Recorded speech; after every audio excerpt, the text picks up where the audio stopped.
गर्मी में गरीब का चिकन ढाबा। वीरपुर गांव में दयाशंकर नाम का व्यक्ति रहा करता था। दयाशंकर बहुत ज्यादा मेहनती था और उसकी मेहनत को देखकर हर कोई यही कहता कि एक दिन दयाशंकर बड़ा आदमी जरूर बनेगा।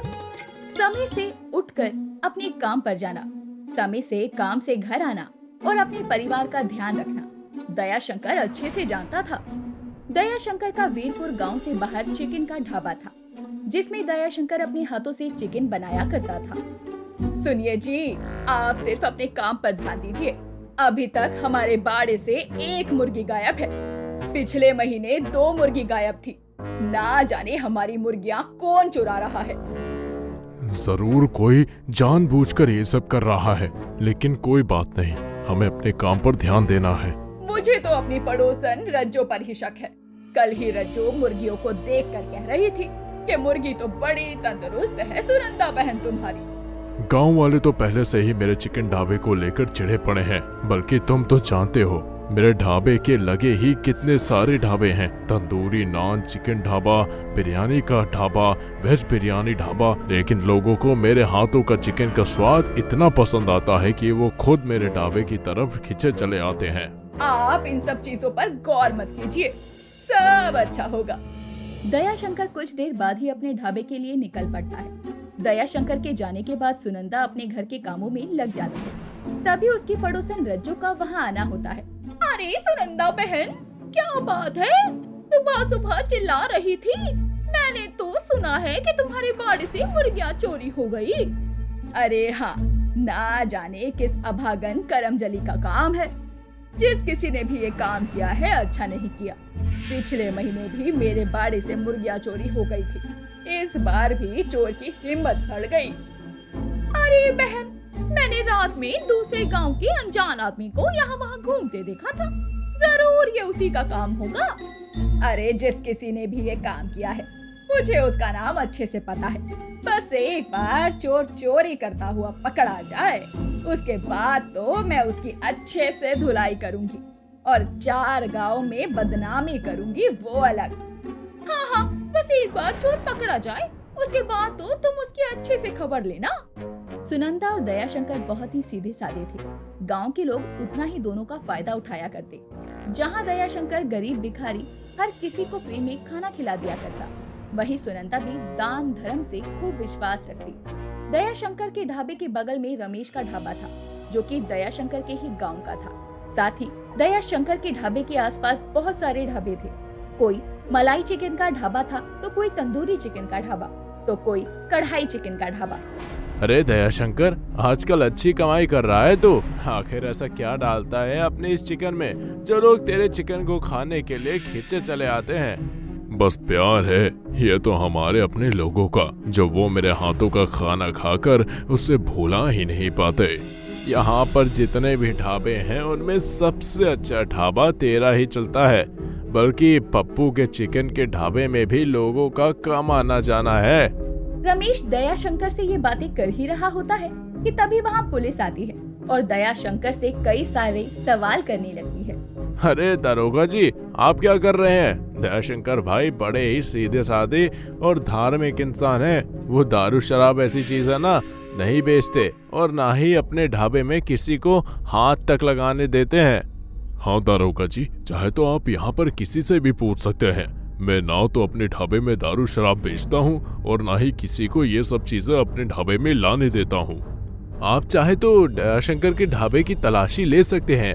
आपको जिस किसी ने भी ये खबर दी है वो बिल्कुल गलत है। कल को तो ऐसे कोई भी मेरे ढाबे में भी कुछ भी रख जाएगा और मुझे बदनाम कर देगा।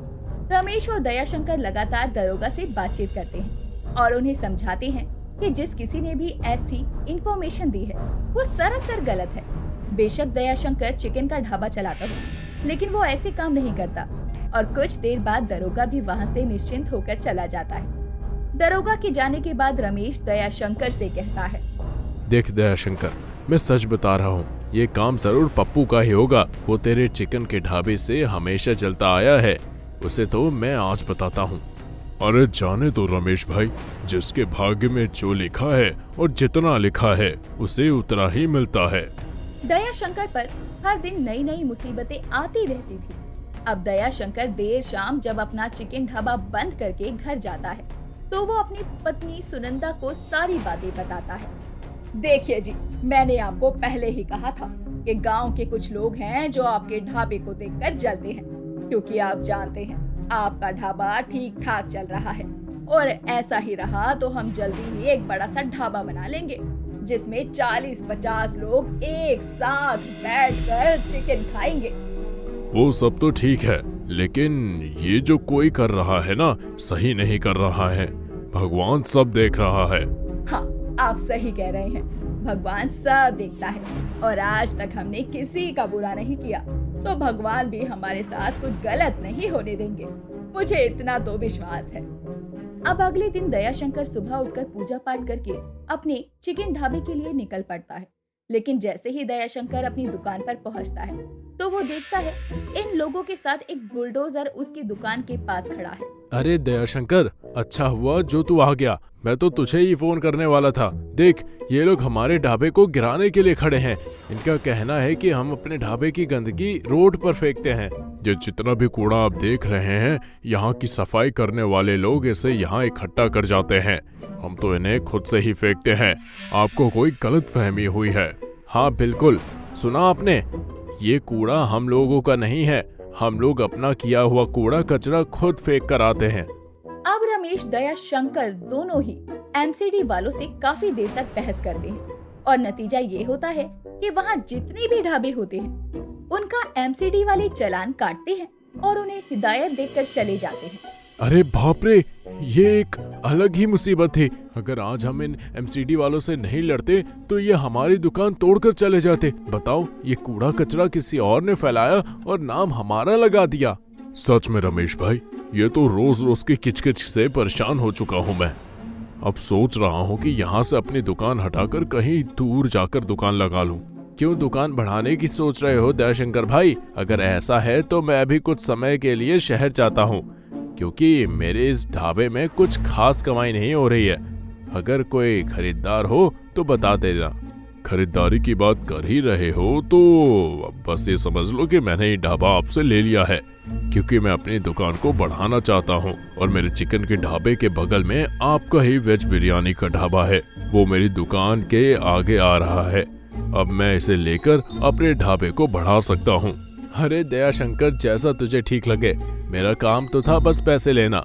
मुझे अब ये ढाबा चलाने का बिल्कुल भी मन नहीं है। उस पूरे एरिया में जितने भी ढाबे थे उनमें से दयाशंकर का ढाबा ही सबसे अच्छा चल रहा था। धीरे धीरे समय बीत रहा था और दयाशंकर अपनी पूरी तरक्की पर था। दयाशंकर ने रमेश का ढाबा भी खरीद लिया था, जिसे तोड़कर वो वहाँ पर एक बड़ा सा ढाबा बनाता है और उस बड़े से ढाबे को देखकर लोगों का और भी वहाँ आना जाना होने लगता है। अब वहाँ पर जो 2-4 छोटे मोटे ढाबे थे उन्हें भी लोग बेच देते हैं और खरीदार होता है दयाशंकर। अजीब, भगवान के घर देर है और देर नहीं। देखिए, कुछ समय पहले तक तो हमारी एक वक्त की रोटी की भी आफत थी, लेकिन आपकी मेहनत और लगन ने हमें कहां से कहां पहुंचा दिया। इसीलिए तो कहते हैं, ईमानदारी और पूरी मेहनत के साथ हमें काम करना चाहिए। फल तो खुद भगवान दे ही देता है। जी बिल्कुल ठीक कह रहे हैं आप। मुझे बहुत खुशी है कि वीरपुर गांव में दयाशंकर की पत्नी हूँ मैं, जिनके अब कई सारे चिकन के ढाबे चलते हैं, वो भी अलग अलग तरह के चिकन के। क्यों, सही कहा ना मैंने? बिल्कुल सही कह रही हो भाग्यवान। अगर तुमने मुझे सपोर्ट नहीं किया होता तो शायद मैं यहाँ तक नहीं पहुँचता। इस तरह वीरपुर गांव में दयाशंकर अपनी मेहनत और लगन के कारण एक साथ कई सारे ढाबे चलाने लगता है और उन ढाबों में वो अपने गांव के कई सारे लोगों को भी रोजगार देता है और वो लोग भी दयाशंकर के ढाबे में काम करके खुश थे, क्योंकि दयाशंकर उन्हें खाने के साथ साथ अच्छी पगार भी दे रहा था। भले ही उस पर लाख मुसीबतें आती रहती हैं, लेकिन दयाशंकर ने सभी मुसीबतों का डट कर सामना किया और गर्मी में अपने चिकन के ढाबे को खूब चलाया।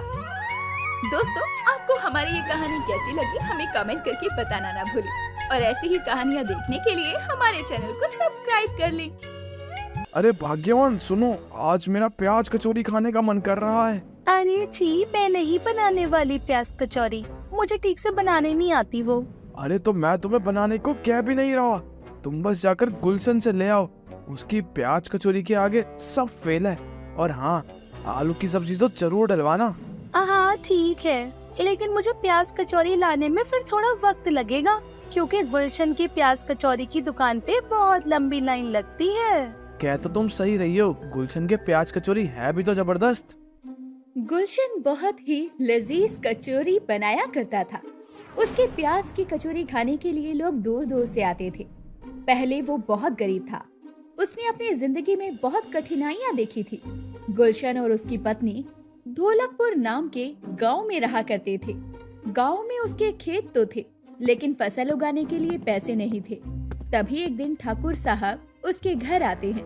गुलशन, तुझे 3 महीने हो गए। तूने जो मुझसे ये उधार लिया था वो तूने अभी तक नहीं दिया। मुझे जल्द से जल्द मेरे दिए हुए पैसे चाहिए, वो भी ब्याज के साथ, समझा? पर इस बार भी थोड़ा मुश्किल है मालिक। मेरे खेतों में इस बार फसल इतनी अच्छी उगी नहीं है। अभी मेरे पास करने को कोई काम भी नहीं है। मुझे थोड़े दिन की और मोहलत दीजिए आपका कर्ज उतारने के लिए। भाई देख, अब मुझे कुछ और नहीं सुनना।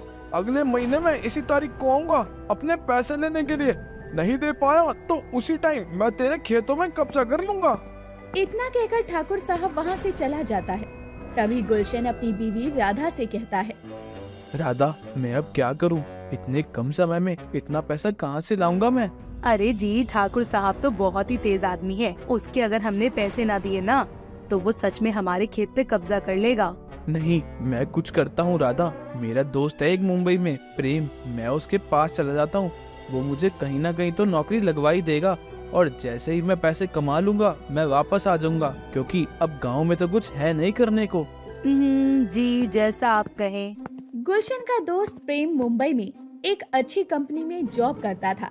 गुलशन अब जैसे तैसे मुंबई की बस में बैठकर अपने दोस्त प्रेम के घर पहुंच जाता है, जहां वो अपने दोस्त प्रेम को उसके सारे दुख दर्द बताता है। और प्रेम कहता है, अरे गुलशन, तू चिंता मत कर। अब तू मेरे पास आ गया है ना, मैं कल ही तुझे कहीं ना कहीं काम में लगवा दूंगा। चल, मैं अब तेरे लिए कुछ बना के लाता हूँ खाने को। अरे नहीं प्रेम, तू काम से थक के आया है और आज तुझे मैं अपने गांव वाली स्पेशल प्याज कचौरी खिलाता हूँ, वो भी आलू की सब्जी के साथ। क्या प्याज कचौरी? सच में यार, मैं तुझे बता नहीं सकता कि मैं तेरे हाथ की प्याज कचौरी कितनी मिस कर रहा था।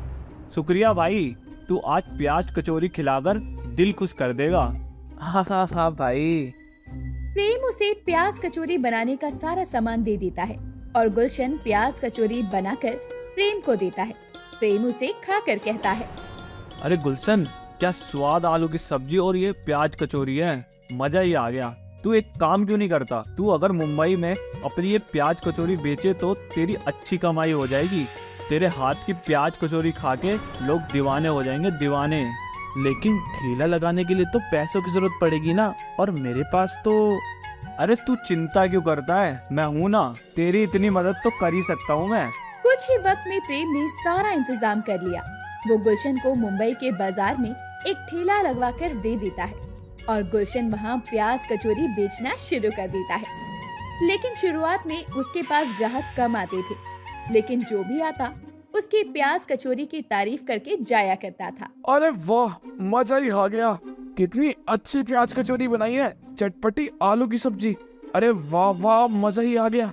यार गुलशन भाई, तुम्हारे इस प्याज कचौड़ी का तो कोई जवाब ही नहीं है। गुलशन को ये सुनकर बहुत अच्छा लगता है और अब धीरे धीरे उसके ठेले पर लोगों की भीड़ लगने लगती है और उसका काम अच्छा चलने लगता है। लेकिन वो अकेले सब संभाल नहीं पा रहा था, इसीलिए वो प्रेम से बात करता है। अरे प्रेम सुनो, मुझे तुमसे एक जरूरी बात करनी थी। हाँ बोलो गुलशन, क्या बात है? सब ठीक तो है ना? वो प्रेम यार, आजकल मेरे ठेले पे बहुत भीड़ आने लगी है और मैं सबको प्याज कचौरी नहीं खिला पाता। तो क्या तू किसी को जानता है जो मेरी मदद कर सके? अरे मैं तुझे कुछ बताने वाला था कि मेरी जॉब चली गई है और मैं भी काम ही ढूंढ रहा था, तो अब मैं ही तेरी मदद कर दिया करूँगा प्याज कचौरी बनाने में। बोल, तुझे मंजूर है? अरे हाँ भाई, ये भी कोई पूछने वाली बात है। अब गुलशन और प्रेम मिलकर अपनी पूरी सब्जी के ठेले को चलाते थे और गुलशन अपने किराए के पैसे भी भिजवा देता है। धीरे धीरे उनकी प्याज कचौरी की बिक्री और बढ़ने लगती है, तो प्रेम एक छोटा सा ढाबा किराए पर ले लेता है। सब कुछ बढ़िया चल रहा था। एक दिन एक ग्राहक उसके पास आता है। अरे गुलशन भैया, सच में यार तुम्हारे हाथों में जादू है यार। मजा आ गया प्याज कचौरी खा के। मेरे बच्चे तो तुम्हारे फैन हो गए हैं। प्रेम को उसकी ये बात अच्छी नहीं लगती कि जो ग्राहक आता वो सिर्फ गुलशन की तारीफ करता। तभी वो खुद से बोलता है, यार मैं भी तो आलू की सब्जी बनाता हूँ और गुलशन बस प्याज कचौरी बनाता है, फिर भी लोग गुलशन की ही तारीफ करते हैं। मुझे सब गुलशन का नौकर समझते हैं, जबकि मैं ही गुलशन को यहाँ तक लाया हूँ। तो नीचे भी मैं ही गिराऊंगा और पूरे ढाबे का मालिक अकेला बन जाऊंगा। मुझे कमाई के आधे पैसे गुलशन को देने नहीं पड़ेंगे। प्रेम के मन में अब लालच आ जाता है और जब अगली सुबह गुलशन आलू की सब्जी बना रहा होता है तो वो उसमें लाल मिर्च ज्यादा डाल देता है और खुद से कहता है, आज देख गुलशन, जो लोग तेरी तारीफें करते हैं ना, कैसे थूकेंगे तेरे ऊपर। आज देखता जा बेटा तू। प्रेम जैसे ही आलू की सब्जी उठाकर दुकान पर रख रहा होता है, उसके हाथ से सारी सब्जी गिर जाती है और उसका हाथ जल जाता है। अरे प्रेम, तू ठीक तो है? अरे तूने सब्जी कैसे गिरा दी भाई? तेरा तो हाथ भी जल गया है। अरे यार वो सब्जी ज्यादा गर्म हो गई थी, शायद मेरे हाथ जलने लग गए थे तो मेरे हाथ से छूट गई। कोई नहीं, अब अपने पास तो आलू की सब्जी का सामान भी नहीं है, तो आज ढाबा बंद ही रखते हैं और मैं घर जाके तेरे हाथ पे मलहम लगा देता हूँ। अगले दिन फिर प्रेम कचौरी के आटे में इनो मिला देता है, जिससे आटा फूल जाता है। गुलशन जैसे ही कचौरी बनाने लगता है तो कहता है, अरे यार ये आटा मुझे कुछ खराब सा लग रहा है प्रेम। भाई यार कचौरी तो तली नहीं रही। नहीं यार, मुझे तो सही लग रहा है, देख एक दो बार और देख। ना भाई, ये आटा तो फूल गया, इससे अब कचौरी नहीं बनेगी। अब हम एक काम करते हैं, आज कचौरी की जगह चावल बना लेते हैं। अबे यार ये क्या हो रहा है? मेरी सारी सोच खराब क्यों जा रही है? हाँ भाई, तुझे जो ठीक लगता है तू वो कर। अब गुलशन फटाफट चावल बना लेता है। तभी एक ग्राहक आता है और कहता है, सुनो गुलशन भैया, एक प्लेट प्याज कचौरी लगा दो। माफ कीजिए भैया, वो आज आलू की सब्जी के साथ प्याज कचौरी नहीं है, तो बताओ चावल दे दूं उसके साथ? हाँ भैया दे दो, जो भी है, बड़ी भूख लगी है और आपके हाथ का कुछ भी खा लो, मजा ही आता है। जी धन्यवाद भैया, हम अभी देते हैं। गुलशन फटाफट से आलू की सब्जी और चावल उस आदमी को दे देता है और वो आदमी भी आलू की सब्जी चावल खाकर उसका दीवाना ही हो जाता है। गुलशन भैया तुम कमाल हो, सच में तुम्हारी तरक्की तुम्हारे हाथों में है और वही चीज है जो तुम्हें यहाँ तक लाई है। जी शुक्रिया, लेकिन मेरी तरक्की का असली हकदार मेरा दोस्त प्रेम है। अगर ये ना होता तो मैं कहीं भीख मांग रहा होता, इसी ने मुझे यहाँ तक पहुँचाया है। गुलशन की बातें सुनकर प्रेम को अपनी गलती का पछतावा होता है कि वो बेचारा गुलशन उसे ही सब कुछ मानता था और वो उसके साथ ही गलत करने चला था। वो शाम को घर पहुंचते हैं तो प्रेम कहता है, सुन भाई, मुझे माफ कर दे, मेरे से बहुत बड़ी गलती हो गई। क्या हुआ भाई, बता तो। मैं पैसे की लालच और लोगों को तेरी इतनी तारीफ करते देख मैं जल गया था, इसलिए मैंने तेरा बुरा करना चाहा। लेकिन वो कहते हैं ना, अच्छे लोगों के साथ भगवान अच्छा ही करते हैं। लेकिन अब मुझे अपनी गलती का एहसास है, मुझे माफ कर दे भाई। अरे कोई बात नहीं भाई, मैंने तुझे माफ किया, तू मेरा भाई है यार, और ये कामयाबी हम दोनों की है। हम एक